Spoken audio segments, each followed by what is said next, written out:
Cam4.fr, le plus grand site de webcam live réservé aux adultes. 14h-16h, Brigitte Lahaie, Sud Radio. Bonjour à tous, nous sommes ensemble durant ces 2 heures sur Sud Radio. Comme bien des femmes, il m'a fallu un peu de temps pour aimer mon corps. Et oui, néanmoins, aujourd'hui, je l'accepte. Je dirais même que je l'aime et que les années qui passent ne m'empêchent pas de continuer à l'apprécier. Si je vous parle de ça, c'est parce que, d'après les enquêtes sur le sujet, plus de la moitié des femmes n'arrivent pas à aimer leur corps. Et je ne vous parle même pas de leur sensation de ne pas être désirable. Alors, dans ces conditions, on commence à s'étonner que tant de femmes aient des difficultés avec leur sexualité.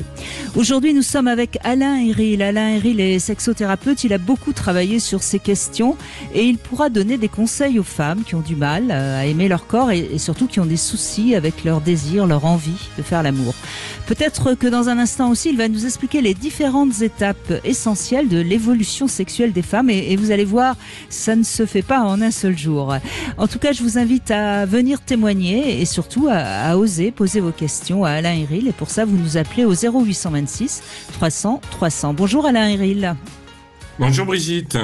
Merci d'être avec nous. Alors, vous avez écrit un livre formidable d'ailleurs sur les femmes et leur sexualité.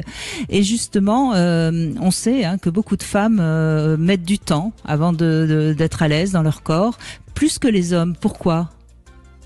Vous avez déjà posé un petit peu la question, Brigitte, en parlant du corps, parce que effectivement, la découverte de son corps par une femme prend du temps. Pour des raisons qui sont aussi des raisons anatomiques. Au niveau des organes génitaux, le sexe de la femme ne se voit pas d'emblée. Quand on voit une femme nue, on ne voit pas son sexe, on voit son pubis. Et donc, par rapport à ça, lorsqu'une femme se découvre, il faut qu'elle aille se chercher, si je puis dire.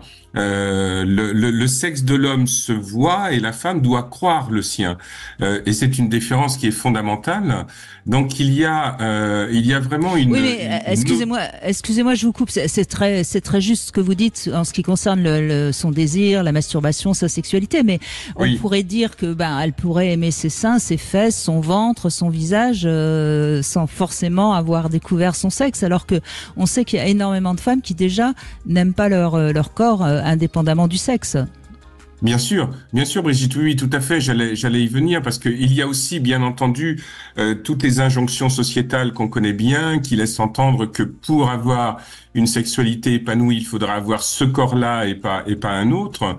Et donc ça pose la question vraiment d'une représentation du corps idéal féminin dans notre société, qui est un corps qui est quasiment impossible à avoir. Et donc il y a vraiment cette problématique de ce que l'on suppose du regard de l'autre, que ce soit l'homme ou d'autres personnes sur son corps, et il y a une espèce de course bien souvent à un idéal inatteignable et qui joue beaucoup, à mon avis, sur le rapport qu'une femme a à son corps dans la sexualité.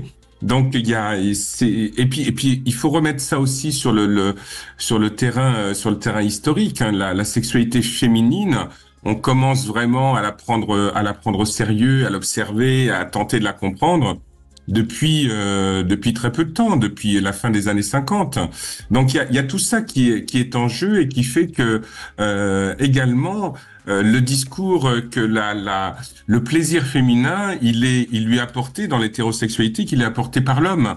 Donc il y a vraiment quelque chose qui met la femme d'emblée dans un rapport presque de soumission, d'attente du désir de l'autre pour que son propre désir existe. Donc tout ça est en train de bouger, mais néanmoins, beaucoup de femmes à l'heure actuelle sont encore dans une espèce d'attente et non de découverte d'elles-mêmes. Donc je pense qu'il y a tous ces enjeux-là, peut-être qu'on va l'entendre à travers les auditrices, mais il y a tous ces enjeux qu'on va retrouver et qui font que la sexualité féminine, elle reste encore un terrain à découvrir. Freud parlait du continent noir de la sexualité féminine, quelque chose qui est encore taxé de mystère, avec plein de points d'interrogation qu'on rencontre chez les hommes comme chez les femmes d'ailleurs. Et d'ailleurs, c'est drôle parce que hier, avec Stéphane Clerget, on parlait de l'éducation à la sexualité et il me disait que les jeunes hommes, aujourd'hui, sont très, très, très inquiets parce que les jeunes femmes, justement, aujourd'hui, sont très demandeuses, sont très... même celles qui vont aller draguer, etc. Donc, on voit en effet que ça bouge quand même en ce moment. Oui, oui, et heureusement que ça bouge à mon avis, parce qu'il y a quand même une prise en main de la sexualité féminine par les femmes elles-mêmes, et donc beaucoup même de jeunes hommes sont étonnés qu'il y ait une sexualité féminine qui soit plus dynamique, plus demandeuse, plus expressive, mais ce qui laisse entendre que dans l'inconscient collectif masculin, l'idée c'est que la femme est celle qui demande, est celle qui attend, alors qu'en fait chez beaucoup de jeunes femmes à l'heure actuelle, c'est en train de changer et de bouger, et pas que chez les jeunes femmes d'ailleurs. Oui, bien sûr. Alors après, est-ce que ça va bouger dans le bon sens ou pas? Ça, c'est pas tellement notre sujet du jour. Ça sera peut-être le sujet d'une émission prochaine parce qu'il y a beaucoup de choses à dire justement sur ces changements de rapport entre les hommes et les femmes. En tout cas, donc les femmes, il leur faut du temps malgré tout pour découvrir leur sexe. On sait aussi aujourd'hui, Alain Héril, que à peine une femme sur deux se masturbe et beaucoup ne se masturbent pas vraiment avant d'avoir une sexualité. Ça bouge aussi, ça augmente, mais pas beaucoup. La dernière enquête qui est parue il y a 2-3 mois n'a pas, c'est pas un vrai bond en avant. Donc là, vous expliquez évidemment que c'est parce que notre sexe, il faut aller le chercher. Est-ce que c'est que ça ou c'est autre chose? C'est la belle au bois dormant qui attend le prince. Oui, mais je pense qu'il y a vraiment l'idée que c'est l'homme qui détient les clés de la joie sexuelle féminine. Il y a encore cette idée-là qui est très présente. Mais la serrure du coup reste longtemps fermée. Eh oui, la serrure reste fermée. Et effectivement, et les hommes n'ont pas cette clé-là non plus. Je pense que c'est les femmes qui l'ont elles-mêmes. Bien sûr.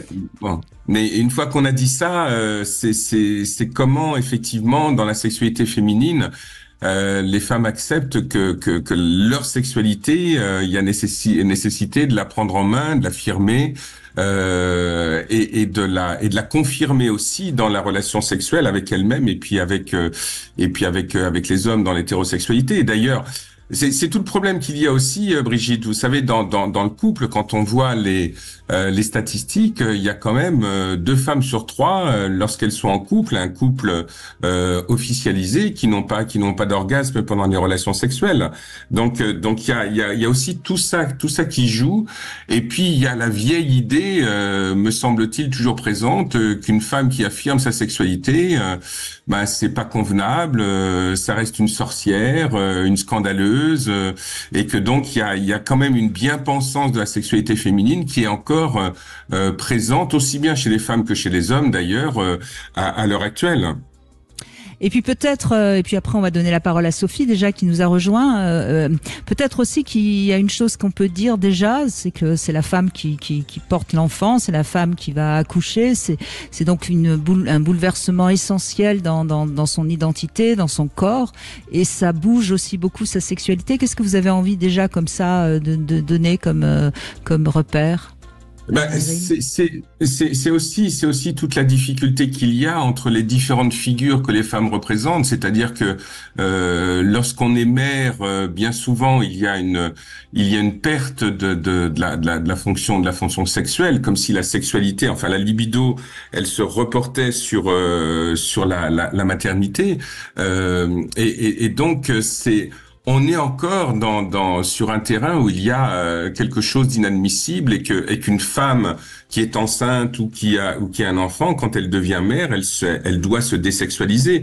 Donc il y a vraiment plusieurs images de femmes qui sont là en jeu, et on revient à ces fameuses images de la maman et de la putain, de la madone, voilà, tous ces éléments-là, et que cette dimension maternelle chez une femme est presque une dimension qui est une dimension qui ne peut pas être en lien avec une sexualité épanouie. Donc moi je l'ai rencontré chez beaucoup de mes patientes qui étaient enceintes et et qui ressentaient du désir sexuel et qui avaient l'impression que c'était pas bien, qu'elles étaient habitées par je ne sais trop quelle instance diabolique et que la être mère et être femme sexuelle étaient deux choses complètement différentes et qui ne pouvaient pas s'allier l'une avec l'autre. Et je pense qu'il y a aussi beaucoup de choses à changer sur ce terrain-là. Eh bien, on va en changer quelques-unes pendant ces 2 heures avec vous et grâce à vous, Alain Héril. Donc, on fait une petite pause et puis c'est Sophie qu'on retrouve dans un instant. Sud Radio, votre attention est notre plus belle récompense. Tous les week-ends, je suis branché Sud Radio, mais ça fait quelques années déjà. Sud Radio, parlons vrai. 14h-16h, Brigitte Lahaie, Sud Radio. Nous sommes aujourd'hui avec Alain Héril, sexothérapeute, psychanalyste, auteur de nombreux ouvrages notamment sur la femme. Et celui que j'aime particulièrement, Alain Héril, vous le savez, on ne fait pas l'amour, c'est l'amour qui nous fait. C'était aux éditions le Courrier du Livre et c'est tellement vrai. C'est aussi la sexualité, l'amour qui nous fait aimer notre corps, qui nous fait nous aimer, Alain Héril. Oui, bien sûr. Je pense que de façon tout à fait simple, la première personne qu'on doit apprendre à aimer, c'est soi-même. Et c'est un espèce de narcissisme nécessaire. Parce que sinon, on va demander à l'autre de le faire à notre place. Et je crois que la question de l'amour, la question du sentiment, la question du partage, de la rencontre dans la sexualité, c'est quelque chose qui me paraît être absolument fondamental, qu'on soit un homme ou une femme d'ailleurs. Mais cette dimension de l'amour et du sentiment est quelque chose de très important après laquelle, je pense, nous courons tous dans notre sexualité, dans notre lien avec les autres et avec nous-mêmes également. Absolument. Bonjour Sophie, merci d'être avec nous. Bonjour Brigitte, bonjour Alain Héril. Bonjour Sophie. Bonjour. Alors vous êtes vous étiez, je crois, plutôt une grande sportive. Donc en général, les sportives ont une relation avec leur corps plus sympathique, je trouve. C'était vrai ou pas? Oui. Ben, en fait, je me prenais pas la tête, tout simplement. Je pense, oui, quand on fait du sport tous les jours, et puis c'était quand même mon métier, donc un métier très physique, plus le sport à côté pour pouvoir être. C'était quel sport? Je faisais beaucoup d'équitation en fait. Je travaille dans le milieu équestre et j'étais cavalière de l'élevage là où je travaillais. Donc, pour avoir des résultats en compétition, il ne fallait pas que entraîner les chevaux. Il fallait que moi aussi je fasse du sport à côté pour être en bonne santé, entre guillemets, être en bonne forme. Donc oui, pour le coup, en fait, j'étais bien dans mon corps. Je me prenais vraiment pas la tête. donc voilà. Mais ensuite, qu'est-ce qui s'est passé? Après, j'ai eu, comme beaucoup de femmes, j'ai eu mon premier enfant. C'est revenu à la normale, mais bon, j'avais changé de métier entre-temps. Mais bon, c'était quand même revenu pas mal. Je me sentais à nouveau bien dans mon corps après la perte du poids de la grossesse du premier. Oui. Et ensuite, on a fait le second. Et après le second, plus de temps à prendre, je pouvais plus prendre de temps pour moi, donc le poids du second est resté sur mon corps, et là en fait j'ai perdu assez confiance en moi et en mon corps, donc c'est un petit peu le travail du quotidien pour reprendre confiance et à nouveau accepter ce corps qui est totalement différent de celui qu'il a pu être. Et votre sexualité en a pâti ou pas forcément, parce que c'est pas... Pas forcément au début, parce que je pense que le cerveau est très fort en fait, et je savais que j'étais devenue un peu ronde, mais voilà, je me posais pas tant de questions que ça. Et après, mon conjoint qui s'amusait un petit peu à me taquiner, tes petits bourrelets par-ci, tes petits bourrelets par-là, et puis des petites choses comme ça. T'as des bonnes joues maintenant, et puis voilà. Donc après, j'ai commencé un peu à ça commence à tourner dans ma tête. Ce que vous dites, c'est important, hein, je crois, Alain Héril, parce que même s'il le disait avec un peu d'humour, pour des femmes, c'est des sentences terribles. Hein. Oui. Ça a Alain, été, oui. Alain, qu'est-ce que Oui.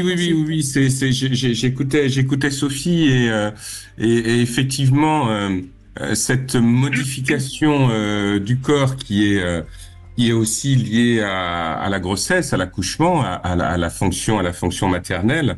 c'est vrai que c'est presque un nouveau corps qu'il faut investir ou réinvestir, et qu'il y a l'idée que ce nouveau corps, il n'est pas apte à la sexualité, qu'il est tout entier tourné vers la maternité. Et je pense que là, oui, il y a le discours du compagnon sur ce corps-là est très important, parce que très rapidement, même sous couvert d'humour, à mon avis, ça peut être quand même quelque chose qui peut être très, très, très blessant et très invalidant. Oh oui. Mais est-ce que vous avez pu en parler? Est-ce que vous avez pu lui dire? Est-ce que ça te dérange? Pourquoi tu me taquines? Parce que on sait que parfois l'humour c'est presque un peu d'ironie pour faire passer un message, hein. Oui, ça, j'en ai tout à fait conscience. En fait, je lui disais tout simplement que j'avais conscience que j'étais devenue grosse et que ça ne m'amusait pas forcément d'être comme ça, et que c'était pas évident pour moi de perdre ce poids finalement qui reste bloqué sur moi. Et donc voilà, donc il me dit oui, mais c'est pas méchant comme je te le dis, mais c'est vrai que moi je le prends un peu comme l'image est un peu forte, mais un peu comme une claque dans la tronche. Oui, mais pardon, c'est un peu fort, mais voilà, c'est un peu comme ça que je le prends à chaque fois. Donc ça me braquait un petit peu. Et puis bon, c'est vrai, bon, par rapport à la sexualité, au début, bon, j'en prenais pas garde, mais c'est vrai qu'après, je me pose des questions. Je fais plus confiance à mon corps. J'essaye moins de choses. Je suis moins entreprenante. Et pourtant, l'envie est toujours là. Hein, c'est pas du tout le problème. Et c'est vrai que pour le coup, je suis moins à l'aise, on va dire. Et l'envie quand même est toujours là. C'est ça va pas. C'est ça qui va pas, Sophie. Oh, mais ça ne m'empêche pas, hein, mais c'est vrai que je suis moins entreprenante qu'avant. Donc voilà, oui, le noir, c'est plutôt pas mal pour cacher ce corps. Après, ouais, voilà, mais y a je moins pense que, moi je sais pas ce que vous avez envie de dire, Alain, mais moi je pense que ça n'a pas d'importance. C'est-à-dire que si l'envie est là, et il faut absolument oser vous libérer de ce complexe, non? Alain, qu'est-ce que vous avez envie de dire? Oui, c'est déjà très important, Sophie, que vous puissiez dire que le désir continue à exister, parce qu'il y a chez certaines femmes même le désir il disparaît. Mais là, à partir du moment où votre désir est là, c'est important de pouvoir l'affirmer. Je comprends très bien qu'on ait besoin de se sentir belle dans le regard de l'autre pour affirmer son propre désir, mais votre désir, s'il est là, c'est important que vous arriviez à l'affirmer, à le confirmer, et puis à retrouver cet élan que vous aviez auparavant, parce que sinon vous risquez de vous éteindre, et ça n'a pas de sens. Le désir, il circule dans le corps, quel que soit le corps qu'on a, et c'est important dans le lien avec votre compagnon qu'il puisse comprendre ça. Et qu'il puisse être aussi, si je puis dire, amoureux de votre désir, pas simplement amoureux d'un corps idéal, mais que l'amour soit le fait que votre désir est là, qu'il circule et qu'il puisse s'exprimer dans votre couple. Moi, j'ai l'impression que ce qu'il faut absolument, Sophie, c'est qu'il y ait une petite communication avec lui pour que vous sachiez réellement dans quelle mesure ça peut toucher un peu son désir à lui, parce que je crains qu'il y ait d'une manière peut-être très inconsciente, mais l'impression que vous lui plaisez moins, et ça, c'est Alain a raison, sur le long terme, ça peut vraiment à force tuer votre désir. Oui. Oui. Il faut. C'est possible. Oui. Essayez d'aborder le sujet avec lui franchement. Je sais qu'on a souvent peur d'aborder des questions qui risquent de nous faire du mal, parce que mais abordez-le franchement, le sujet. Oui, il faudrait que j'aborde franchement, oui. Oui, vous savez, Sophie, on a coutume de le dire, mais c'est important de redire aussi certaines évidences. La communication dans le couple, elle est absolument fondamentale, et parfois on n'ose pas parler parce qu'on n'ose pas être trop dans sa vulnérabilité, ou on a peur de blesser l'autre ou de le gêner. Mais je crois que là, ce que vous posez, c'est quelque chose d'important. Il en va vraiment de la continuité de votre sexualité dans votre couple. Et la bonne nouvelle, c'est que votre désir est là. Et donc, ce désir-là, c'est important que vous puissiez dire à votre compagnon qu'il est là, qu'il est présent et qu'il faut le respecter, ce désir-là. Bon, après, je pense qu'il en a conscience parce que bon. C'est pas sûr. Non, c'est pas sûr, Sophie. On a toujours tendance à interpréter ce que l'autre pense, ce que l'autre va dire, et c'est la communication uniquement qui nous permet d'avoir la vraie bonne réponse. Donc, s'il vous plaît, on communique. Promis ? Promis. Merci Sophie. Merci beaucoup. On continue dans un instant, Alain Héril, avec Ophélie qui nous rejoint et qui nous dira également ce qu'il en est dans sa relation à son corps. Vous voulez parler à Brigitte Lahaie ? 0826 300 300. 14h-16h, Brigitte Lahaie, Sud Radio. Le corps des femmes, nous allons pendant ces 2 heures, grâce à Alain Héril, à aider les femmes à aimer leur corps. Alain Héril, vous êtes sexothérapeute et auteur de nombreux ouvrages, notamment sur la sexualité féminine. C'est Ophélie qui nous rejoint. Bonjour Ophélie, merci d'être avec nous. Bonjour Brigitte, bonjour Alain. Bonjour Ophélie. Alors, merci de témoigner parce que bon, vous avez eu un parcours difficile puisque vous avez subi un viol à l'âge de 13 ans. Vous avez été forcément très impacté par ça, mais aujourd'hui vous êtes à l'aise, c'est ça ? Oui, maintenant, oui. J'ai beaucoup travaillé parce que il y a encore pas si longtemps, j'appréhendais d'avoir un rapport sexuel avec un homme. Maintenant, c'est même si c'est pour la première fois, ça, voilà, je le vis beaucoup mieux, on va dire. J'ai beaucoup moins d'appréhension. Voilà. Après, c'est bien. C'est différent de mon corps. Hein. Mon corps, j'ai appris à l'accepter différemment. En allant faire une petite semaine avec une copine dans un camp de naturistes. Ah, donc, ça c'est intéressant. C'est pas pareil. Voilà. Oui, je trouve ça. On peut dire ce qu'on veut du nudisme, du naturisme, Alain Héril, mais souvent, ça aide les femmes à mieux accepter leur corps. Oui. Je trouve qu'il y a vraiment beaucoup de bienfaits dans le naturisme, d'autant plus que lorsque son corps nu est présent au milieu des autres corps nus. Le naturisme n'est pas quelque chose de sexualisé, donc il y a une espèce de naturel à vivre son corps de manière nue. Et d'ailleurs, naturisme, ça vient de nature, d'un corps qui est naturel et présent dans la nature.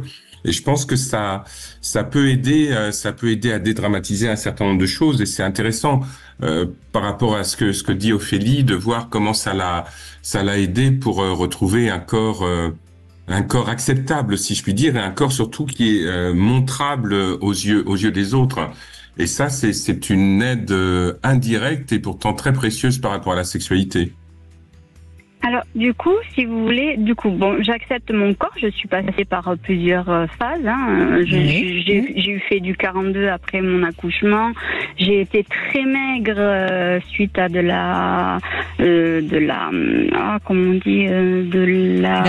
l'anorexie, voilà, mentale. Où là, par contre, je me suis fait très très peur. Parce que je me regarde jamais dans un miroir. Hein. Je m'accepte tel que je suis. Je me regarde pas. Hein. C'est pas, voilà, je suis pas sur la balance tous les 4 matins. Je me regarde pas dans un miroir. C'est pas le problème du tout. Mais une fois que j'ai eu croisé le miroir et étant très très maigre, là par contre, j'ai dit que c'est moche. Voilà. Là, j'ai pas accepté mon corps tel qu'il était. Effectivement, ça m'a fait un déclic et là j'ai repris le droit chemin. C'est intéressant ce que vous dites parce qu'on sait souvent, hein, l'anorexie, ça peut être dû à un viol ou à des attouchements. Donc là, dans votre cas, on peut imaginer. Mais malgré tout, il devait quand même y avoir quand même une assez bonne acceptation de votre féminité avant le traumatisme. Oui, tout à fait. Et alors, on va dire que c'est peut-être bizarre, mais justement, vous parliez d'être désirable ou pas. Et moi, quelle que soit la situation, en fait, je me trouve trop désirable aux yeux des hommes. Quelle que soit ma attention, je ne m'habille pas sexy. Et même si je suis dans ma tenue, parce que je suis ouvrier agricole, donc je suis couverte de boue, les cheveux en pétard et tout. Et bien le dernier amant que j'ai trouvé, par exemple, et bien il m'a vu la première fois dans ma tenue la plus horrible possible, et pourtant, ben il me trouvait déjà désirable. Alors, vous devez déborder de sensualité, sans doute, parce que les hommes repèrent ça, hein, Alain Héril.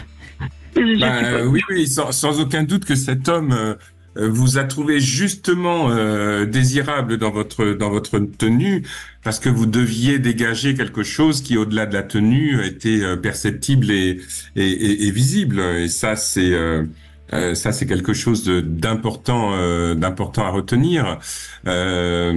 Et c'est vrai, moi j'entends dans ce que vous dites, Ophélie, beaucoup d'instinct de survie malgré tout, parce que bon, oui, vous êtes passé par quelque chose de très traumatisant, mais j'entends dans votre voix et dans ce que vous dites de votre parcours quelque chose où il y a quand même au-delà de l'instinct de survie, un besoin de rester connecté avec ce qu'on appelle la fonction désirante.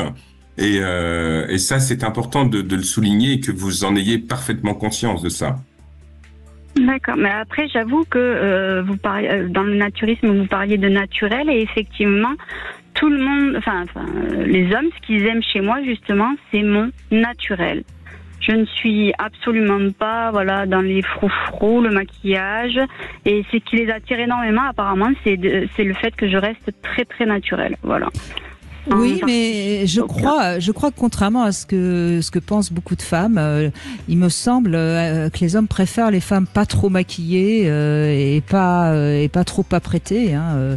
Les femmes souvent en mettent des couches, c'est pas forcément ce qui plaît le plus aux hommes.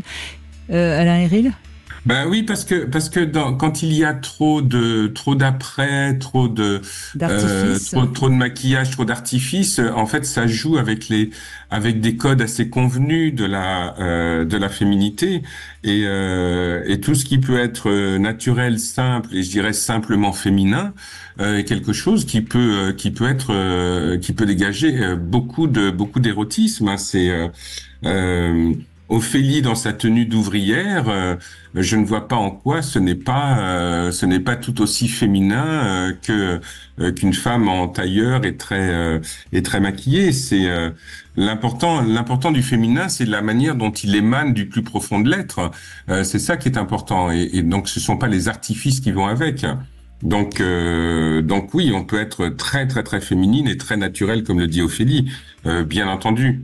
Et d'ailleurs, on sait, à part peut-être les cheveux, ou il y a quelque chose de l'ordre de la sensualité dans les cheveux. Les hommes sont pas fans des femmes qui ont des cheveux très très courts, mais sinon le maquillage non. Alors après, évidemment, quand une femme porte une jupe fendue ou un fort décolleté ou qu'elle met quelque chose en valeur, c'est un appel à la sexualité, mais c'est pas forcément un appel. C'est pas forcément le charme féminin. C'est toute la nuance peut-être qu'on peut déjà donner aux femmes qui nous écoutent. Et moi, je dis souvent aux femmes, ce qui est important, c'est de trouver votre style. Ne suivez pas la mode. Trouvez ce qui vous fait vous sentir bien dans votre corps, ce qui vous permet de bouger avec féminité. Vous êtes d'accord avec ça, Alain ? Oui, Brigitte, parce que vous voyez, parce que c'est cette singularité-là qui va créer le désir. Parce que sinon, on revient à une manière très uniforme de considérer la femme, et où il faudrait avoir ces attributs-là et pas d'autres pour être sexuellement désirable. Moi, je crois que la singularité porte en elle une énergie et une force désirante qui est extrêmement présente, extrêmement palpable. Donc le naturel dont parle Ophélie me semble être une voie, en tout cas une perspective extrêmement intéressante. Mais c'est pas simple d'être naturel, hein. C'est pas simple d'être soi-même. Bien sûr, c'est presque un travail sur soi. Ça se fait au fil du temps. Donc, ne changez rien, Ophélie. Hein, ne changez rien. Je coche toutes les cases, apparemment. C'est bien, bravo. Et merci en tout cas d'avoir témoigné. Merci à vous. Et c'est Émilie qui nous rejoint maintenant. Je vais vous poser 3 questions intimes, Émilie, puis ensuite vous en poserez une à Alain Héril, bien sûr. Bonjour, Émilie. Bonjour Brigitte et Alain. Bonjour Émilie. Eh bien, quelle note vous donneriez à votre corps sur 10 ? J'ai envie de dire 10 sur 10, même si je ne suis pas en paix avec toutes les parties de mon corps. Mais voilà, je trouve que je l'ai bien fait. Écoutez, moi j'adore entendre ça. Bravo. Deuxième question, est-ce que vous avez commencé tôt la masturbation ou pas ? Oui, à 10 ans, je me suis masturbée pour la première fois. Et même avant ça, j'avais déjà beaucoup d'imagination pour ça. D'accord, super, très bien. Et dernière question, est-ce que vous seriez tentée par le polyamour ? Oui, c'est vrai que dans l'idéal, je me dis que j'aimerais bien fréquenter un garçon plus âgé que moi et avoir une copine de mon âge. D'accord, donc le polyamour et la bisexualité. Bon, écoutez, je crois qu'Émilie, on n'a pas de conseils à vous donner non plus. Hein. Et ça ne vous empêche pas de pouvoir poser une question à Alain Héril, allez-y. Oui, alors ma question c'est au sujet du vaginisme. Donc je me suis rendu compte à 15 ans que je faisais du vaginisme et maintenant j'en ai 37. Et j'ai essayé tout ce que j'ai pu de possible et imaginable pour soigner ça. Et c'est que l'année dernière que j'ai trouvé une solution qui marche, c'est l'acupuncture. Et après une séance d'acupuncture pour ce sujet-là, j'ai réussi à mettre un doigt dans mon vagin sans douleur. C'est entré comme dans du beurre. C'était magique.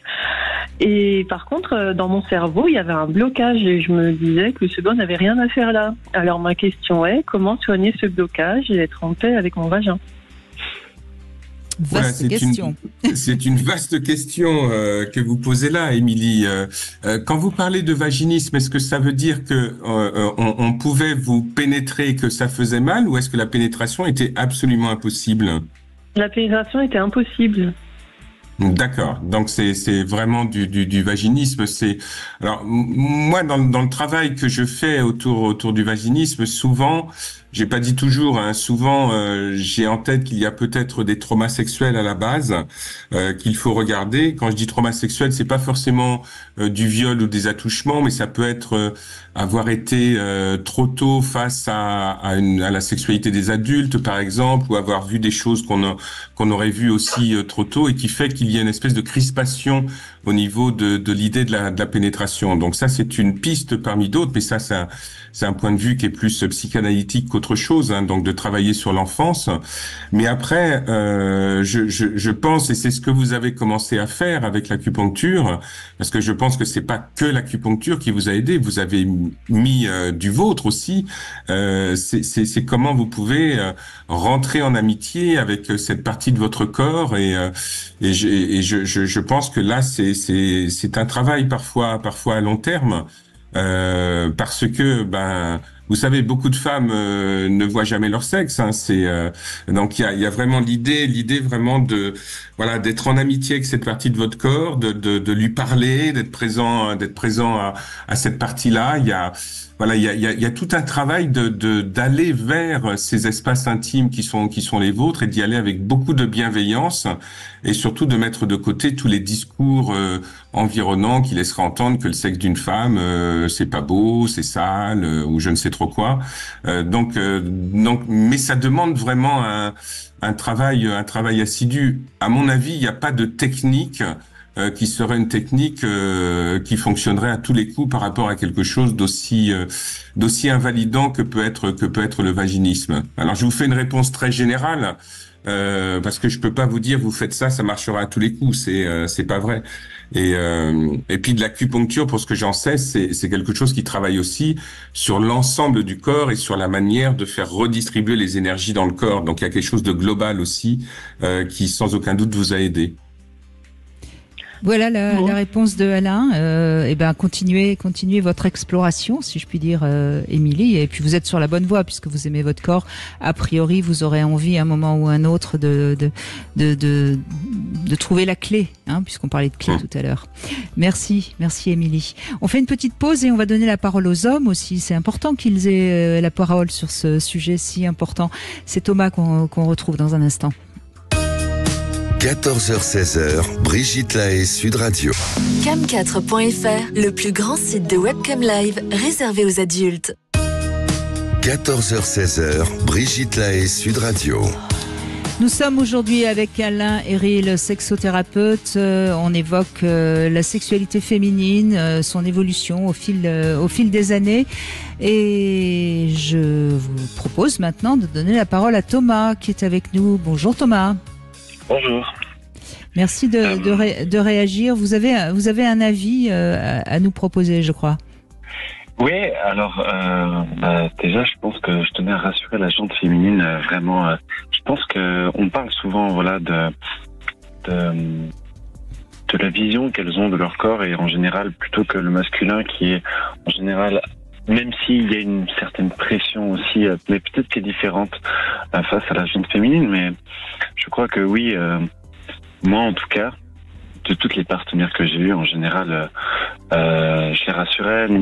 Le plus, entre guillemets, moi, que j'ai pu voir, c'est avec les poils pubiens ou les poils de manière générale où elles ont un peu peur du jugement et du coup, moi, en général, ça me gêne pas. Au contraire, je préfère ça plutôt... Vous voulez dire que y a des femmes dont, bon, c'est la mode des pubis rasés aujourd'hui, et que les femmes qui ne se sont pas rasées ont peur que ça vous dérange ou que ça vous choque ou que... C'est ça ? Oui, je pense qu'il y a un peu une espèce d'idée collective comme ça où on a un peu peur du jugement, de regarder de l'autre et surtout au début, je crois.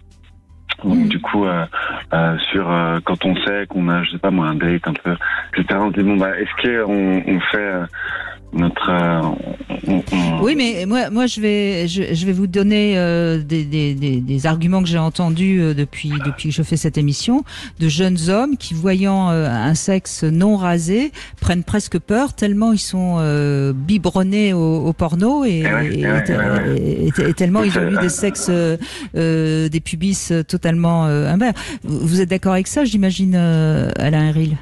Ah oui, tout à fait, Brigitte.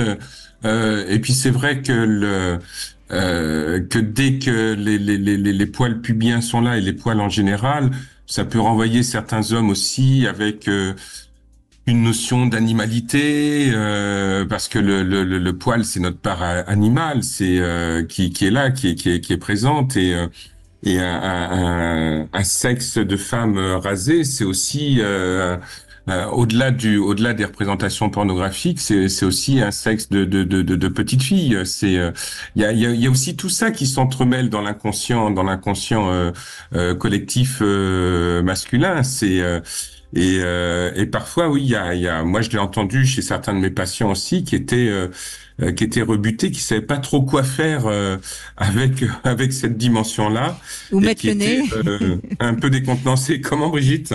Je disais ou mettre leur nez là-dedans. Oui, c'est ça. Oui, ils savaient pas trop comment se retrouver dans ces endroits-là, mais en même temps, ça met l'homme dans la sexualité hétérosexuelle aussi dans ces cas-là à une place d'explorateur qui peut être intéressante quand même. Oui, ce qui est votre cas, Thomas, hein, visiblement. Oui, Thomas est un explorateur, visiblement. Non, je pense que c'était un sujet, je sais que j'étais intervenu aussi où c'était le principal sujet d'une émission, mais je crois vraiment que, bien sûr, c'est encore une question d'équilibre aussi. Enfin, je veux dire, il ne s'agit pas de choquer non plus les hommes, mais je pense que déjà à déconstruire entre guillemets l'image ou l'attente de l'homme principalement est une réappropriation, je dirais, d'un esthétique qui est plus enclin et je dirais presque même plus naturel. Et vraiment, je tiens à rassurer, aussi parce qu'on n'est pas tous non plus comme ça. Et je pense que ça nous dérange pas tant que ça, en tout cas pour ma part et pour l'entourage que j'ai en discutant aussi avec mes proches. Mais ouais, en tout cas, essayer de rassurer ça. Et vraiment, moi, ça me peine quand j'entends que, il y a des femmes qui sont pas à l'aise avec leur corps, etc. Et je trouve que, finalement, c'est psychologique et je pense qu'on a vraiment tout intérêt si on veut connaître l'orgasme, si on veut connaître vraiment cet épanouissement qui est l'incroyable de la sexualité, à briser tous ces codes mentaux pour pouvoir vraiment être épanoui, quoi, et souffrir complètement. Mais il y a toujours cette injonction de que la femme doit être plutôt belle, plutôt je sais pas quoi, mince, etc., etc. Alors que on l'a vu d'ailleurs avec le témoignage d'Ophélie, l'homme, ce qu'il recherche, c'est une femme qui respire la sensualité et qui l'accueille. Et vous le dites bien, Thomas, vous n'êtes pas en train de regarder si la taille correspond aux 60 cm réglementaires, le tour de poitrine 90 et le tour de hanche 90. Mais il y a quand même encore ça dans l'inconscient collectif, Alain Héril. Là, on va pas revenir sur la poupée Barbie, mais quand même. Oui, c'est toujours présent dans l'inconscient collectif. Et puis, je crois qu'il y a un mot qu'on a prononcé plusieurs fois depuis le début de cette émission qui est important, c'est le mot naturel. Voilà, c'est comment on peut aborder la sexualité, notamment la sexualité féminine, avec ses dimensions naturelles, mais aussi avec sa singularité, c'est-à-dire d'arriver autant que faire se peut à se débarrasser des clichés sociétaux qui laissent entendre qu'il faut avoir ce corps-là et pas un autre pour avoir une sexualité épanouie. Et moi, il y a quelque chose que Thomas a dit que j'aime bien. Il y a une expression. Thomas parle de l'incroyable de la sexualité, et je trouve que c'est un beau terme, ça, l'incroyable de la sexualité. Mais pour atteindre cet incroyable de la sexualité, il me semble que c'est important de revenir à ce qui est naturel et ce qui est singulier dans les relations sexuelles. Mais je retiens votre terme, Thomas, de l'incroyable de la sexualité. Je le trouve très beau. Ouais, c'est chouette. Je pense que la sexualité est un art, et je pense qu'il y a besoin de le cultiver comme ça, et je pense qu'on n'a pas juste je comprends aussi qu'il y a des personnes qui peuvent être presque traumatisées, qui peuvent être renfermées sur eux-mêmes, mais je crois que si on veut goûter à cet art sublime, qui a besoin de justement casser tous ces codes et pouvoir s'ouvrir pleinement. Et donc du coup, trop dommage si on commence à être restreint vis-à-vis du regard de l'autre, etc. Et je pense que ça peut être problématique. Je pense vraiment que il y a besoin de faire attention à soi, et ça c'est bien d'avoir un entretien, et je pense que ça vraiment il faut trouver un équilibre sans exagération, finalement, d'être au naturel, de s'entretenir pour pouvoir aussi avoir de la confiance. Et voilà, c'est cet équilibre-là, à trouver. Et pour moi, une fois qu'il est trouvé, ça roule. Et puis après, on s'affirme, on a une confiance, et on peut goûter, au plaisir de la sexualité.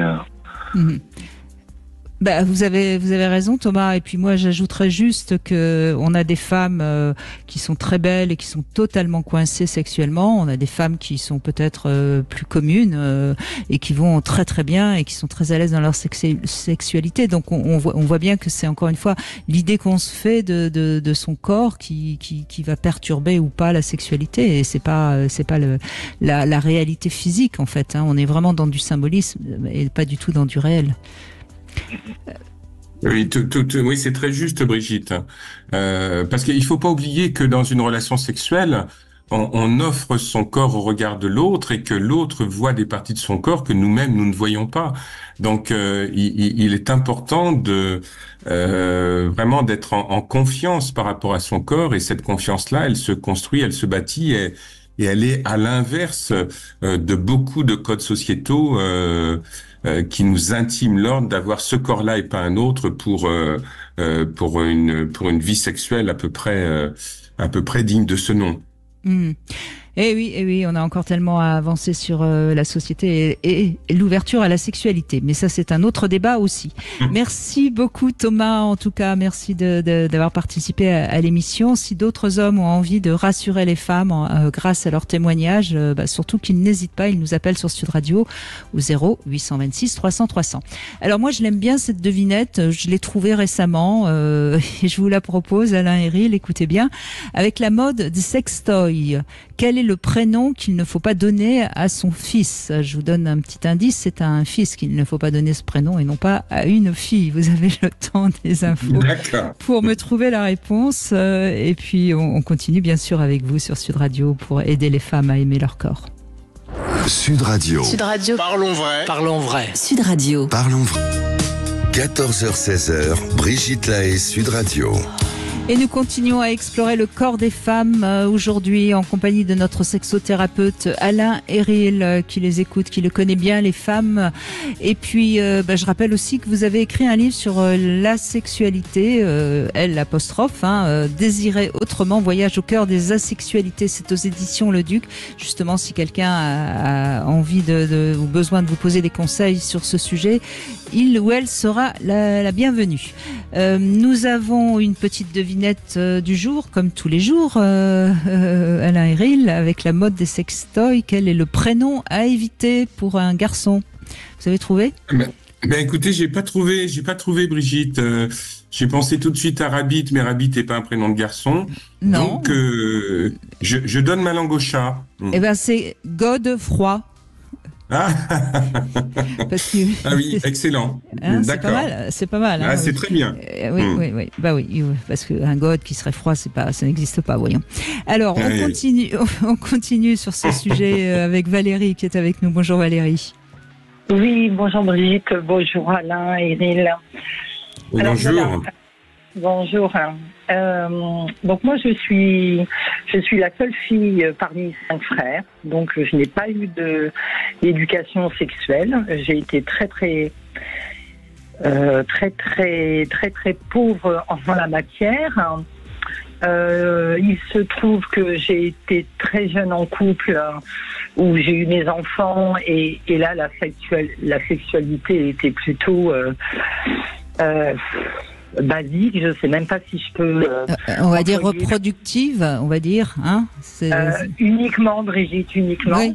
Non, mais c'est quand même important de rappeler que on n'est pas obligé de savoir faire l'amour, on n'est pas obligé d'avoir des fantasmes, on n'est pas obligé de développer son érotisme pour faire des enfants. Et je dirais même qu'on n'est même pas obligé de se pénétrer, puisque contrairement à ce qu'on pourrait croire, une petite goutte de sperme sur le pubis peut parfois suffire à être enceinte. Et c'était d'ailleurs dans ce drôle film je sais plus d'ailleurs, je me souviens, j'ai un trou là, je me souviens plus du titre, mais cette comédie qui avait fait un grand succès. Mais non, madame, je vous jure, j'ai jamais fait l'amour. Et pourtant, elle s'était retrouvée enceinte. Donc, on le sait ça. Et c'est c'est quand même toute l'avancée de la moitié du 20e siècle où on a un petit peu commencé à séparer la sexualité reproductive de la sexualité plaisir. Et il y a encore du chemin à faire, hein, sur tout ça, Alain. Alors, voilà. Bon, alors il y en a eu Brigitte, évidemment. La vie a fait que, voilà, j'ai dû changer de partenaire à plusieurs reprises. Il n'y a pas beaucoup non plus de nombreuses reprises, mais le peu qu'il y ait eu, ça nous met aussi en accord un peu avec notre corps. Alors moi, je refoulais énormément mon corps parce que j'étais quelqu'un qui n'avait pas confiance et qui doutait de tout. Donc, je gardais mon corps pour moi, en fait. Enfin, pour moi. Alors. Oui, vous ne pouviez pas. Hein, oui, vous ne pouviez pas. Comme vous pouviez pas l'offrir, vous n'étiez pas à l'aise dans la question de la sexualité par rapport à votre corps. Voilà. Et pour autant, il plaisait énormément. C'est ça qui, voilà. Aujourd'hui, à plus de 50 ans, effectivement. Et puis aussi avec un partenaire différent, où on se livre différemment déjà. On offre son corps et c'est vraiment comme ça que je le sens, parce que auparavant c'était pas du tout dans cet objectif ou dans cette direction-là plutôt. Mais aujourd'hui, oui, j'offre, je fais le partage. Je fais le partage. C'est joli, en fait. Oui, c'est joli ce que vous dites. Je crois, Alain Héril, que enfin, vous le dites, hein, beaucoup de femmes ne sont à l'aise dans leur corps qu'à partir de 35-40 ans, de toute façon, hein. Oui. Et puis moi je l'ai vérifié dans mon cabinet. Et puis toutes les statistiques vont dans ce sens-là. C'est presque comme si une fois que certaines femmes avaient rempli la mission d'être mères, que tout d'un coup il y avait la possibilité d'être bien dans un corps plus orienté vers la sexualité. Alors évidemment, c'est pas toutes les femmes qui vivent ça, mais je l'ai rencontré assez souvent, et c'est vrai qu'il y a quelque chose où tout d'un coup il y a une différence entre la sexualité reproductive et la sexualité de plaisir qui se met en place. Et c'est vrai que chez beaucoup de femmes, la découverte de la sexualité, d'une sexualité dirigée que vers le plaisir, elle se fait bien souvent assez tardivement. Oui, je suis assez d'accord. Et c'est comme si on était une nouvelle fleur qui allait éclore. Hein. C'est vraiment ce que je ressens. Avec des émotions, avec des sentiments différents, avec une attention différente aussi. Et je trouve ça joli. Je trouve ça joli parce que moi je suis ménopausée depuis plusieurs années. Et en fait, comme un intervenant de Sud Radio dit, voilà, c'est un deuxième printemps. Et oui, pour moi, c'est un deuxième printemps en fait. Hein. Parce que je ne ressens pas ce manque que certaines femmes peuvent ressentir par rapport à la ménopause. Moi, je l'ai accepté très jeune parce que c'est arrivé très jeune. Et je trouve ça chouette parce qu'effectivement, oui, je pense que à partir de 40 ans, on a besoin de se connaître, on a besoin d'assurance, mais pour soi-même, hein, pas pour le partenaire, hein, pour soi-même, pour donner le meilleur de nous-mêmes, en fait, hein, je pense. Mais oui, mais je suis bien sûr d'accord avec vous, Valérie. Et c'est ça qui est embêtant pour certaines jeunes femmes aujourd'hui qui ont tendance à penser que il faut d'abord être bien pour aller vers l'autre, et elles risquent de passer un peu à côté notamment de leur maternité, par exemple. Hein. Oui. Je pense que c'est vrai que notre parcours de femme, il passe aussi par la rencontre avec les hommes, et on n'est pas forcément très à l'aise au départ. Hein. Bon, alors il y a des femmes qui sont à l'aise tout de suite, mais la plupart, il y a des hommes qui essuient les plâtres, si je puis dire. Eric, oui, Brigitte, et le témoignage de Valérie est voilà, c'est important parce que ça replace la sexualité dans un parcours. Tout n'est pas donné dès le départ. Le début de la sexualité, il se fait dans la promesse, dans l'attente d'une sexualité à venir, et cette sexualité, elle se construit au fur et à mesure, et parfois elle trouve son essor après 40 ans, ou même chez certaines femmes après la ménopause, comme si le fait d'être débarrassé si je puis dire, de la possibilité de la maternité ouvrait un espace de liberté. Et c'est important de dire ici que la ménopause n'est pas la fin de la sexualité, et que pour beaucoup de femmes, la ménopause c'est un espace de découverte. Et puis la ménopause, c'est une traversée. Et une fois qu'on a fait cette traversée, il y a plein de choses qui s'ouvrent, qui sont en place et qui peuvent être extrêmement régénérantes également du point de vue de la sexualité. Et c'est ce que nous dit Valérie. Absolument. Mais Valérie, c'est bien parce que vous avez su. Alors, est-ce que c'est après que les enfants soient arrivés que vous avez décidé peut-être de quitter votre compagnon et puis de. Alors oui, il y a eu une séparation, parce que monsieur est parti. Après, j'ai recréé un couple où effectivement le papa est décédé malheureusement. Donc je suis restée très longtemps seule quand même. Dans mon jeune âge, et c'est vrai que les gens autour de moi ne comprenaient pas pourquoi. Effectivement, je suis quelqu'un qui peut plaire, mais effectivement tout ça c'était fermé, c'était verrouillé, c'était difficile de pouvoir offrir son corps, partager un bon moment. Il y en a eu forcément, mais avec de la retenue, parce qu'effectivement, comme précédemment les auditrices en discutaient, on a peur de dévoiler son corps. Nous, on voit certaines choses, alors que les hommes en voient d'autres, qui ne sont pas spécialement oui, mais des défauts. Ça, c'est vraiment important. Valérie, c'est vraiment important ce que vous venez de dire et je rebondis dessus. On voit son corps d'une autre manière que l'homme voit notre corps. Et ça, c'est vraiment quelque chose que les femmes doivent entendre parce qu'elles s'imaginent que l'homme va nous regarder comme si on était un mannequin en train de défiler sur un stand. Alors que pas du tout, l'homme nous regarde dans notre ouverture, dans notre capacité à être lascive, notre capacité, justement, vous l'avez dit plusieurs fois, à l'accueillir. Donc c'est vraiment, merci de cette parole juste. Alain Héril a un petit mot pour conclure le témoignage de Valérie.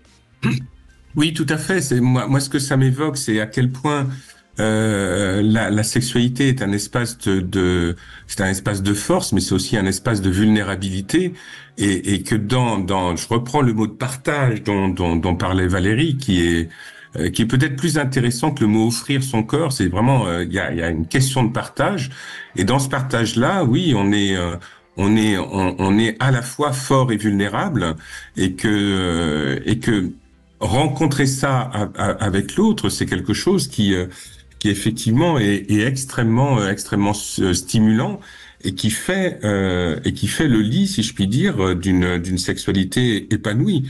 Accepter d'être fort et vulnérable en même temps dans cet espace-là. Et moi, c'est ce que j'entends de ce que dit Valérie, et c'est plutôt quelque chose à entendre de manière générale pour toutes les femmes qui nous écoutent. Et donc, l'homme n'est pas un scrutateur du corps féminin qui va rechercher continuellement le moindre détail qui dysfonctionnerait. Je crois que la rencontre, bien souvent, elle se fait à un autre niveau, et que ce niveau-là, c'est ce qui donne toute la force et toute la grâce d'un acte sexuel. Merci beaucoup Valérie. On fait une petite pause et c'est Gabriel justement qui répond à mon appel en tant qu'homme pour rassurer les femmes, et merci à lui. On l'écoute dans un instant. Sud Radio, votre attention est notre plus belle récompense. Moi, je regarde les matchs, mais je coupe le son de la télé et je mets Sud Radio. Les meilleurs commentateurs, c'est Sud Radio, il n'y a rien à dire. Sud Radio, la radio du rugby. 14h-16h, Brigitte Lahaie, Sud Radio. Alain Héril est avec nous, sexothérapeute, auteur de « On ne fait pas l'amour, c'est l'amour qui nous fait » aux éditions Le Courrier des Livres, et on l'a déjà compris avec les témoignages qu'on a reçus depuis 14 heures. Nous avons Gabriel qui répond à notre appel. Merci Gabriel de prendre la parole. Merci à vous. Allez-y. Bonjour Alain Héril. Et donc moi, ce que je voudrais raconter, c'est qu'en 3-4 jours, j'ai rencontré 2 dames complètement différentes. Et en fait, physiquement, elles étaient complètement différentes. Sauf qu'en discutant avec elles un bon moment, je suis tombé sous le charme de ces 2 dames. Et donc, je me suis dit, Gabi, tu vois, comme quoi, il n'y a pas que le physique qui compte. Oui, ce qui veut dire quand vous dites ça, c'est qu'a priori, c'était pas, si vous les aviez vues comme ça sur catalogue, c'est pas les femmes qui vous auraient attiré le plus. Alors la première que je rencontrais, c'était dans un vide-grenier. Elle était assise sur un tabouret, elle avait les cheveux attachés, oui. Et elle était avec sa fille qui avait 19 ans. Et du coup, donc sa fille était très très très jolie, on aurait dit un mannequin de mode, on aurait dit Laetitia Casta. Et puis donc je commence à discuter gentiment, et je me suis dit, elle est assise, donc je peux pas voir la maman, comment elle est quoi, dans son ensemble. Sauf qu'elle avait un très joli visage, et qu'on a commencé à discuter gentiment, et petit à petit, elle me raconte que le drame de sa vie, c'est que tous ses chéris sont partis avec ses meilleures copines. Et du coup, on est parti dans une discussion un peu philosophique ou psychologique. Et plus le temps passait, plus je me disais, elle a un charme, cette femme, elle a un charme fou. Et en fait, elle se levait du tabouret, et j'ai vu qu'elle était plutôt rondelette. Mais elle avait un tel naturel, un tel sourire, une telle gentillesse, une telle maternité par rapport à sa fille. Bref, j'avais plus envie de partir. Et 3-4 jours après, donc je monte à Emmaüs, comme une fois par semaine je fais mon petit tour. Oui. Et puis je me mets à discuter avec une dame qui disait que sa fille s'appelait Elsa. Et du coup, je chante les premières paroles de la chanson de Barbelivien, Elsa, chanson des années 80. Et il y a une deuxième dame qui était juste derrière et qui se moque un peu de moi en disant oula, il écoute encore Didier Barbelivien, d'un air de dire ce monsieur, il est ringard, il est d'une autre époque. Et puis bon, le fait qu'elle me taquine un peu et tout, je lui réponds si vous aimez pas Barbelivien, peut-être que vous aimez Francis Cabrel. Elle me dit non, toujours pas. Je dis peut-être que vous aimez en chanteur français Julien Clerc. Elle me dit toujours pas. Et donc, je dis le plus simple, madame, c'est que vous me disiez qui vous aimez. Et elle me dit, moi j'aime Noir Désir. Et je dis, je connais bien Noir Désir, je connais sa chanson la plus célèbre, sauf que l'histoire de Noir Désir, ça a mal fini. Et du coup, parce qu'il a tué Marie Trintignant, quoi. Et puis du coup, on va dire dans cette matinée à Emmaüs, il s'est produit plusieurs synchronicités et on va dire en 4 heures, je retombais toujours sur elle et sa copine. Et du coup, au fur et à mesure que je retombais sur elle, on rediscutait. Et 4 heures après, je me suis retrouvé à discuter avec elle un long moment. Et je me suis dit, mais cette nana, elle a un chien, elle dégage une sensualité. J'avais envie de la croquer. À un moment, elle s'est gratté le cou, vous savez. J'avais envie de la croquer tellement elle dégageait de la sensualité. Et en fait, elle me troublait. Et en fait, physiquement, cette dame était très grande et surtout, elle était vraiment maigre. Elle devait faire 45-48 kilos pour 1m75, quoi. Et c'est pas du tout mon type de nana. Physiquement, c'est pas ce qui m'attire physiquement. C'est pas mon idéal. Oui, je comprends. Mais le charme est là. Oui. J'aurais bien fait une sieste avec elle, ça c'est sûr. Non, mais c'est important. Oui, c'est important votre témoignage. Puisque la petite très ronde et la grande maigre, j'ai dit, Gabi, tu vois que il n'y a pas que le physique qui compte, ça n'a rien à voir. Non, et en plus, c'était pas des jeunes femmes, donc c'est pas l'âge non plus qui compte. Non plus, quoi. Non. Ouais. Cela étant dit, vous êtes un homme qui aime les femmes, vous êtes un homme qui les respecte, puisque votre réaction par rapport à Noir Désir le prouve bien. Hein. C'est pas le cas de. Je crois qu'il y a une chose peut-être qu'il faut dire aux femmes aussi aujourd'hui, puisqu'on essaye de les aider à aimer, à s'aimer. Les hommes qui vont draguer bêtement les femmes, c'est pas les hommes qui aiment vraiment les femmes, c'est des consommateurs. Et je pense que des hommes comme vous, de toute façon, qui aiment la femme pour ce qu'elle est, ils sont plus indulgents sur leur physique, non ? Qu'est-ce que vous en pensez, Alain Héril ? Oui, bien sûr. Et puis moi, ce que j'entends de ce que dit Gabriel, c'est également comment la séduction, elle est dans les détails également. Quand il parle de la manière dont elle s'est touché le cou, ou peut-être même la manière dont dont l'autre femme était assise pendant le vide-grenier. C'est-à-dire que ce ne sont pas les attributs sexuellement admis et connotés qui créent la séduction. C'est vraiment des choses très infimes.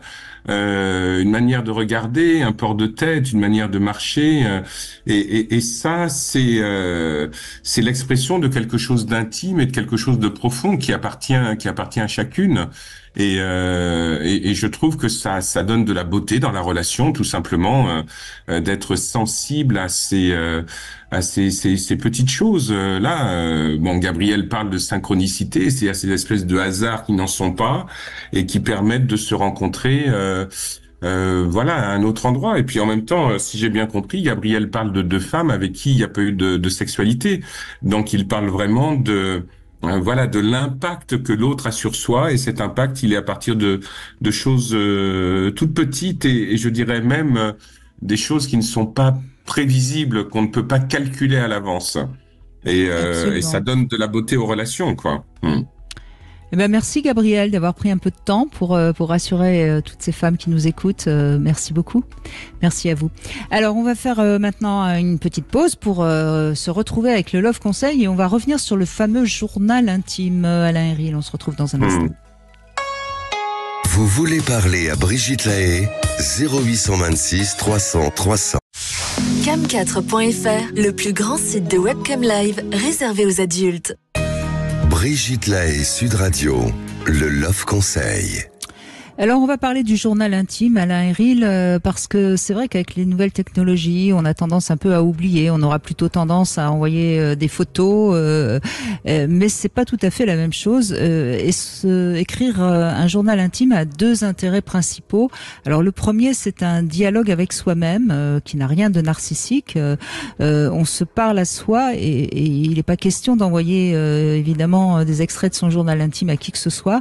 Et du coup, comme on se parle à soi, on va pouvoir se dire ce qu'il y a de plus important pour nous et on va pas essayer de se mettre en avant, on va pas essayer de se montrer sous son meilleur jour, on va oser parfois même dire des choses qui nous font mal et quelque part on se libère. Et autre avantage, je trouve, c'est qu'on va le relire quelques temps plus tard et ça va apporter une lumière sur nous-mêmes parce qu'il y a un peu de recul et c'est une sorte de petite thérapie personnelle en quelque sorte. Alors bien sûr, il y a des règles à respecter. Le journal doit rester secret. Personne, même pas son meilleur ami, ne doit y avoir accès, sauf évidemment si on a besoin ou envie de lui faire lire un passage. Sinon, on va évidemment ne pas être authentique. Il faut qu'on soit honnête. Il faut oser écrire ce qui nous passe par la tête, même si c'est des horreurs, même si on a envie d'écrire l'envie de tuer quelqu'un. De toute façon, on écrit. C'est pas du passage à l'acte. Et puis, il faut écrire régulièrement. Je dirais qu'il faut écrire au moins un petit peu quelque chose une fois par semaine, même si on n'a rien d'important, croit-on, à écrire, il faut écrire quand même et respecter ce rendez-vous avec soi-même parce que c'est ça aussi le secret de la réussite du journal intime. Alain Héril, je vous laisse réagir à ce Love Conseil. C'est un très beau Love Conseil, Brigitte, parce que je trouve qu'il y a dans le journal intime quelque chose qui est presque une forme d'autothérapie, parce que effectivement on s'avoue aussi à soi-même des choses qu'on ne savourait pas autrement, et je trouve ça très important. Et vous citiez le fait de découvrir son journal intime après. Moi, ça m'est arrivé de retrouver des écrits que j'avais fait quand j'étais ado, il y a pas si longtemps que ça. Et après coup, on découvre vraiment qui on était dans ces parties les plus intimes et même après coup, c'est encore une découverte de soi. Donc je trouve que ce dialogue entre soi et soi, c'est une autre forme de thérapie parce que quand vous dites une fois par semaine, comme on peut voir un thérapeute une fois par semaine, comme on peut déposer quelque chose qu'on ne déposerait pas ailleurs, et je trouve que ça a quelque chose de très rééquilibrant et c'est vraiment quelque chose de soi à soi. Et donc c'est tout à fait différent de l'exposition sur les réseaux sociaux et ce dialogue intime. À mon avis, est profondément structurant au moment où on le fait et dans l'après-coup également. Donc oui, je trouve que vous donnez là un très beau Love Conseil et j'ose espérer que beaucoup de personnes qui vous écoutent le suivent ou le suivront. Oui, c'est d'autant plus important qu'on est dans une société un petit peu narcissique, tournée vers l'autre et pas vers soi. Et il faut d'abord être en paix avec soi, évidemment, et être bien dans son corps également, n'est-ce pas, Exactement. Nathalie? Bonjour Nathalie. Bonjour Brigitte, bonjour Alain Héril. Oui, au travers de mon témoignage, je voulais m'insurger contre les dictats types sociétaux et exhorter toutes celles qui nous écoutent à se regarder avec les yeux de l'amour. Moi, j'ai eu mon premier enfant à 27 ans et je venais tout juste d'arriver à m'accepter. Je n'ai jamais été considérée comme faisant partie des canons de beauté. Et donc ça a été compliqué. Et sauf qu'après mon accouchement, j'ai dû faire face aux vergetures, à l'absence d'élasticité, à la pesanteur, quelque chose que je n'avais pas connu. Donc ça a été vraiment compliqué et je n'ai malheureusement pas pu compter sur le père de mes enfants pour me réconforter et parce que je pense qu'il n'y avait pas ce regard de l'amour. Donc c'est vraiment très très difficile, je pense, quand on a une estime de soi déjà un petit peu vacillante, de traverser cette révolution totale du corps qu'est la grossesse, qu'est l'accouchement. J'aurais apprécié qu'on me prévint que le corps allait changer à ce point-là pour que je m'y prépare en fait. Et ça aurait été bien, vraiment. C'est complexe parce que on est encore dans une société, en effet, où la femme est faite pour être mère et qu'importe ce qu'elle peut subir, qu'importe si elle y laisse des plumes, si je puis dire, Alain Héril. Oui, vous voyez, Brigitte, oui, je suis étonné et puis en même temps pas surpris de voir à quel point les auditrices qui interviennent aujourd'hui parlent du lien à leur corps et parlent de la grossesse, de la maternité. Donc ça laisse entendre vraiment que c'est quelque chose qui est important dans la vie d'une femme et qu'il est important de traverser, mais combien aussi le regard qui est porté sur le corps d'une femme après qu'elle soit devenue mère est quelque chose de très invalidant et de très désexualisé aussi. Et il y a vraiment encore tout un travail à faire par rapport à ça, quoi. C'est et si vous me permettez un jeu de mots, quand j'entends ce que dit Nathalie, vouloir être un canon de beauté, c'est un boulet. Oui, pas mal, hein, Nathalie. Ah oui, j'apprécie. Ouais. Et ce qui est embêtant, encore une fois, hein, c'est que là, le premier soutien, ça devrait être le soutien du père. Hein. Oui, c'est ça. Mais bon, quand on le choisit mal dès le départ, en fait, c'est voué à l'échec. C'est ça. C'est ça qui est difficile. Vous parlez vous dites que c'est l'amour qui nous fait, mais encore faut-il rencontrer l'amour tout de suite. Vous voyez, ne pas faire d'erreur. Moi, c'est le regard de l'amour qui m'a réconciliée avec mon propre corps. C'est le regard de mon chéri qui a fini par un autre, oui. Voilà, qui a fini par me faire accepter mon côté esthétique, on va dire extérieur, au profit de mon intériorité et de la personne que je suis. Et je pense que ça, c'est super important. Nous ne sommes pas qu'un corps et c'est à nous de l'intégrer aussi. Ne pas se laisser faire par les dictates, par les images dont nous sommes assommés régulièrement. Et ça, c'était un message que je voulais faire passer aujourd'hui. Aimez-vous les filles. Et vous le faites passer très bien, mais vous savez, Nathalie, je crois que on aura beau le répéter encore et encore ce message, il y aura toujours des femmes qui auront du mal parce que ça dépend de la manière dont le père les a regardées, la manière dont la mère elle-même a été à l'aise avec son corps, la manière dont elle va choisir ses premiers amants. C'est pas par hasard non plus, c'est votre propre histoire qui fait que vous choisissez un géniteur qui n'est pas apte à vous aimer comme vous avez besoin d'être aimé. Enfin, vous voyez, tout ça, c'est des histoires individuelles. Mais ce qui est chouette, c'est que vos témoignages que vous nous faites aujourd'hui toutes, elles aident peut-être quelques jeunes femmes qui écoutent là, et puis qui sont comme vous étiez vous, Nathalie, il y a des années. Hein. Oui, tout à fait. Oui. Et c'est ça aussi, ces sujets-là, on les aborde en sachant très bien que c'est chaque fois un parcours individuel, mais qu'en même temps, les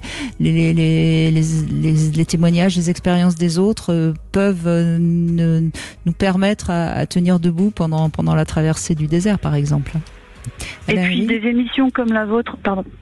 Oui, je voulais rendre grâce à des émissions comme la vôtre qui permettaient de rendre la parole libre sur tous ce genre de sujets, qui permettent aux gens qui sont en train de faire ce cheminement d'être accompagnés et de savoir qu'ils sont pas seuls, et d'avoir aussi la justesse de vos analyses et la bienveillance et la pertinence de vos propos, Brigitte, et de vos invités, bien sûr.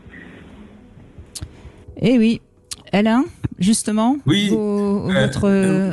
votre intelligence et votre bienveillance, on l'écoute. Oui, c'est par rapport à ce que vous dites, Nathalie, quand vous dites qu'il faut aimer son corps, apprendre à s'aimer soi-même. Bien sûr, je ne peux que souligner cette phrase, mais il faut aussi s'aimer en fonction de critères qui sont ses propres critères personnels, et ça se construit aussi avec le temps. Et c'est comment parce que la connaissance de soi, souvent, elle se fait avec des références externes. Et c'est vrai que on a un petit peu souligné aujourd'hui que l'éducation est très importante. C'est-à-dire ce que nous montrons en tant que parents à nos enfants sur le rapport à notre propre corps, sur la manière dont nous aimons notre corps, dont nous le vivons, c'est très important parce que les enfants se construisent aussi par effet d'imitation également. Donc cette éducation-là, elle est fondamentale. Et puis après, la vie que l'on a avec son corps, d'autant plus quand on est une femme, est une vie qui se fait avec beaucoup d'aléas, mais normalement, tout ça va vers quelque chose où on finit par s'accepter, mais selon des critères qui nous sont propres, et non pas selon les critères sociétaux. Et le problème, c'est que les critères sociétaux ne sont pas présentés comme des critères, ils sont présentés comme des vérités. Et c'est ça qui est compliqué. Et que le corps que la société nous propose n'est pas un corps de vérité, c'est juste un corps consumériste. C'est un corps pour faire vendre. Et s'extirper de ça, c'est pas simple. Mais quand on y arrive, à mon avis, on est beaucoup plus tranquille, j'irais même beaucoup plus heureux. Ouais. Ben, vous y êtes arrivée, Nathalie, bravo. Je pense, oui, je suis bien partie. Je suis bien presque arrivée, on va dire. Non, mais il faut toujours se dire qu'on n'y arrive jamais totalement. De toute façon, voilà. C'est le chemin qui compte. On le sait bien. C'est ça, exactement. Ouais. Et puis je me permets de dire, puisque j'ai un livre avec des photos de moi qui va sortir, et puis des écrits évidemment sur ma vie. Quand on voit ces photos de moi quand j'avais 20 ans, bon, j'avais un corps totalement sublime, j'ose le dire, et pourtant je ne m'aimais pas spécialement. Donc, vous voyez, Nathalie, tout ça, il n'y a pas de règle, et ce qui compte, c'est d'y arriver à ce chemin, enfin, à prendre le chemin et puis d'avancer, voilà, c'est tout. Tout à fait. Merci Nathalie. Merci à vous. Merci beaucoup. Allez, on fait une petite pause et puis il est déjà temps de conclure, Alain Héril, et on va conclure avec un homme, c'est super, comme ça on aura également l'avis des hommes. 14h-16h, Brigitte Lahaie, Sud Radio. Cam4.fr, le plus grand site de webcam live réservé aux adultes. 14h-16h, Brigitte Lahaie, Sud Radio. Alain Héril est avec nous, sexothérapeute et auteur de différents livres, notamment On ne fait pas l'amour, c'est l'amour qui nous fait, aux éditions Le Courrier du Livre, que je peux vraiment vous conseiller. C'est un très beau livre, justement, assez en écho d'ailleurs avec tout ce qui s'est dit aujourd'hui, ce partage des corps et de l'amour. Bonjour David. Bonjour Brigitte et bonjour Alain. Bonjour. Merci de réagir à votre tour, David. Ah oui, alors moi je pense, merci de prendre l'appel, oui je pense que chacun doit faire son chemin, bien sûr, chaque femme doit faire son chemin sur l'appropriation de son corps et de la façon dont elle le vit, et je pense que si on a un rôle potentiellement à jouer, si j'ai un rôle à jouer avec mes partenaires, c'est plutôt d'être dans la rassurance, et certainement un point important que peut-être est un peu négligé, c'est l'après, une fois qu'on a fait l'amour, une fois qu'on a rencontré la personne, qu'on a la première fois ou même les fois suivantes, comment on peut être toujours assez dans une sorte de rassurance par rapport au jugement, par rapport ça c'est essentiel. Alors ça c'est essentiel ce que vous dites, David, parce que moi je me souviens, ça n'a pas été trop mon cas, j'ose le dire, mais je me souviens d'amis à l'époque où j'étais beaucoup plus jeune qui parfois faisaient l'amour avec un homme et puis le matin ils partaient et jamais un appel, jamais voilà. et ça pour une femme c'est terriblement blessant. Voilà, donc je dis pas que derrière on va se marier, mais on peut rester non. Dans l'accompagnement et justement dans le retour d'informations positives, se dire que c'est tout con, mais c'était un agréable moment, que la personne était charmante. Voilà, ça vous permet... pouvez partir sans partir en voleur et en claquant la porte. Vous pouvez partir en disant c'était sympa, malheureusement, bah écoute, je suis pas trop libre ou je ne sais quoi, mais qu'est-ce que vous en pensez, Alain? C'est important ce que dit David là. Ben, ce que dit David est très très important et c'est bien aussi d'aller vers la fin de l'émission avec cette parole-là, parce que parce que ça permet aussi pour une femme de ne pas se sentir comme un objet qui aurait été utilisé essentiellement au service du plaisir de l'homme et de le sien aussi, mais de replacer la sexualité dans le cadre d'une relation, donc d'un échange, d'un partage, d'un dialogue qui se fait, quel que soit ce qui se continue après. Et donc, oui, pardon, je vous coupe, mais je vais vous redonner la parole parce que je crois que je vais dire quelque chose qui va un petit peu choquer peut-être, mais qui est important à dire. Et je pense que c'est peut-être pour ça que certaines femmes se sont senties abusées parce que justement, elles ont eu l'impression d'avoir été baisées comme un objet sexuel et non pas comme une personne. Voilà.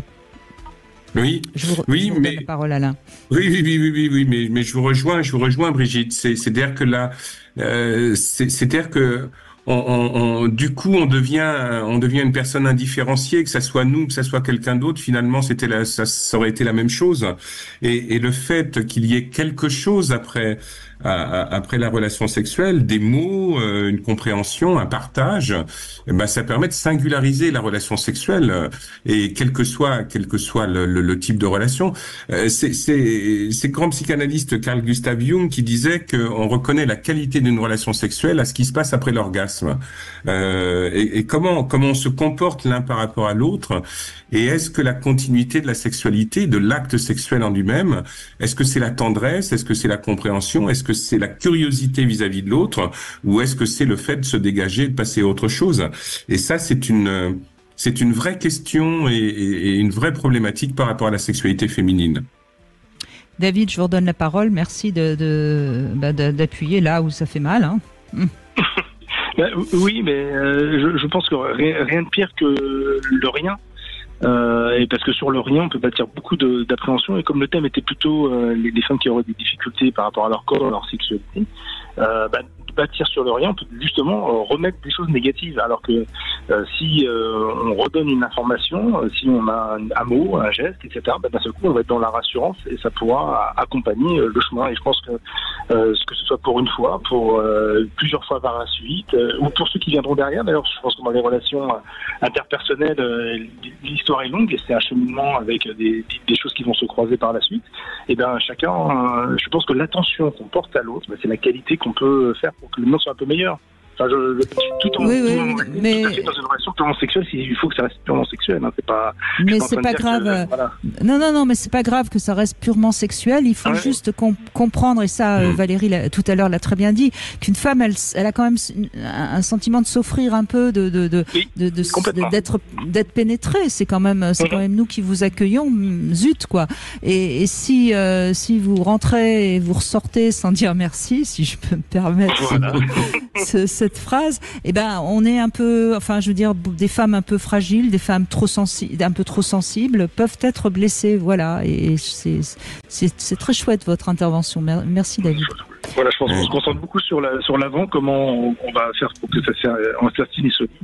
Juste bien faire sa sortie, puisque c'est Maurice Chevalier qui disait dans le spectacle, l'important c'est l'entrée en scène et la sortie de scène. Donc souvent, je pense qu'on peut négliger la sortie de scène.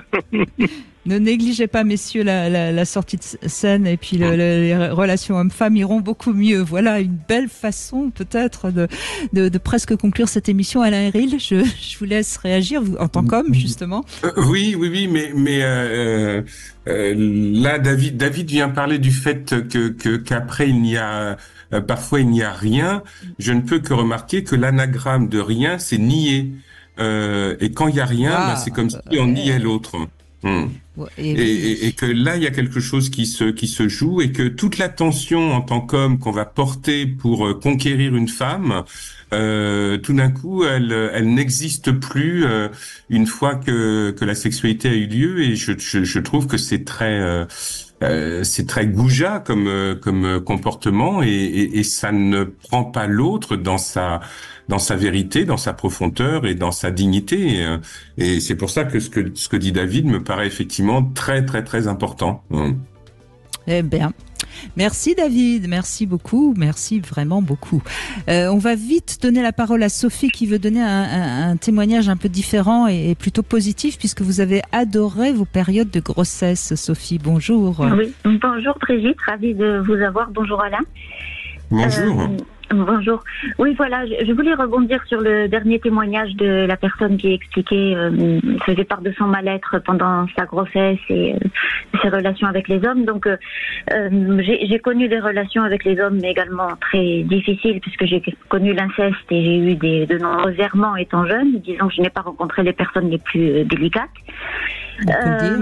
Donc je pense que ça aurait pu avoir un impact très négatif et bon, cependant alors je n'ai eu qu'une grossesse, mais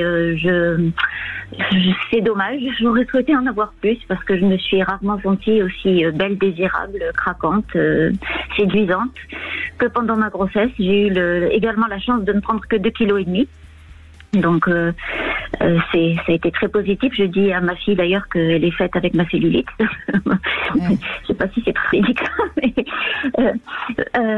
voilà. Donc je souhaitais faire part de ça parce que j'entends surtout chez les jeunes personnes, il me semble, beaucoup d'appréhension, de crainte. On se demande, on parle de bouleversement. Enfin moi j'ai pas vécu ça comme un bouleversement. J'ai vécu ça comme quelque chose de fantastique à tout point de vue. Voilà.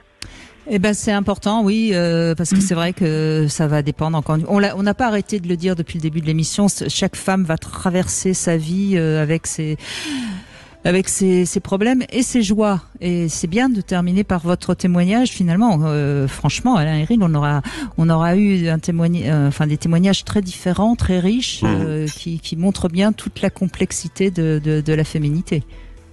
Tout à fait, qui montrent bien que le rapport au corps, le rapport à la sexualité, tout ça, c'est une aventure à l'intérieur de laquelle, malgré les écueils et les difficultés, on apprend beaucoup sur soi-même et sur l'autre. Et voilà, c'était de très très beaux témoignages, effectivement. Ouais. Merci Sophie d'avoir pris le temps de nous confier ce témoignage positif, parce que c'est vrai qu'on a un peu tendance en ce moment, et c'est peut-être pas par hasard qu'il y a autant de femmes qui n'ont plus envie qui n'ont pas envie d'être mères. C'est aussi cette peur du corps, hein, qui peut avoir mal, qui peut se transformer. Bah non, ça peut aussi être une aventure formidable, merveilleuse. C'est peut-être mieux de transmettre ce message-là pour aider les femmes à avoir envie d'avoir des enfants que d'autres témoignages qu'on entend parfois. Bref, merci Alain Héril. Je rappelle ce livre, On ne fait pas l'amour, c'est l'amour qui nous fait. C'est aux éditions Le Courrier du Livre. Merci à tous et à toutes.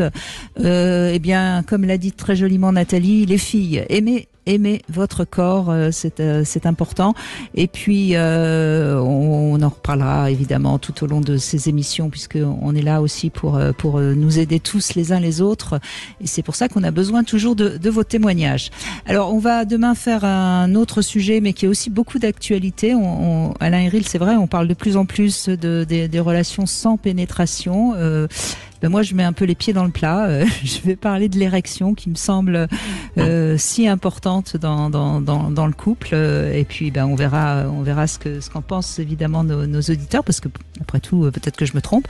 Et puis surtout, on sera avec Eric Allaire, qui pourra nous rappeler que de toute façon, même s'il y a des pannes, il y a des solutions. Il y a toujours une solution pour retrouver l'érection. Voilà. Et puis bien sûr, vous donnerez votre avis. Merci Alain Héril. Et tout de suite, vous retrouvez Alexandre Dolovan. Et moi, je vous dis à demain. Sud Radio. Parlons vrai. Sud Radio. Parlons vrai. Sud Radio. Parlons vrai.